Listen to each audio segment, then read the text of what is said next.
ang tanong, alin ang mas lamang? Yung paggawa ng kasalanan o yung paggawa ng kabutihan? Sabi gano'n, as we guard our hearts, mga kapatid, bigyan natin ng panahon na tayo ay laging nananalangin. Sabi ni David, Lord, wag yung kasalanan ang mag-rule sa aking puso. Bantayan mo ang aking puso.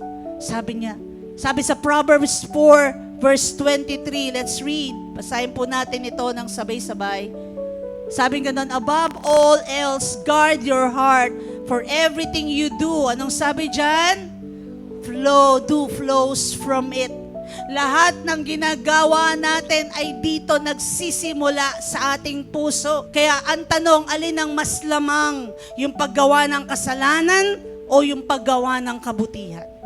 Depende yan kung gaano mo nilalagyan yung puso mo sa dalawa na yan. Kaya dito, sabing ganun dito, we need to guard our hearts. Kailangan nating bantayan ang ating puso. Paano, pastora? When we pray, kapag tayo ay nananalangin, it serves as a shield for our hearts. Kasi bakit tinatama ng Diyos yung ating pananalangin? There are times our desire is wrong. Minsan humihingi ka para sa sarili mo lang.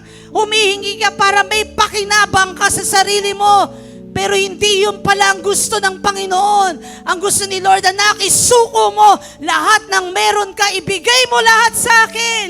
Yun ang gusto ng Panginoon. Minsan may reservation tayo. Lord, may string attached tayo. Lord, may condition tayo sa Panginoon. Na kaya ka lang magpupursige ng mabuti sa Lord kasi meron kang nakukuha. Meron kang string attached. Paano? Tinuturuan ka ng Panginoon, anak, pag-iingi ka sa akin, walang string attached. Ibigay mo talaga sa akin yung para sa akin. Yung sinasabi ng Panginoon.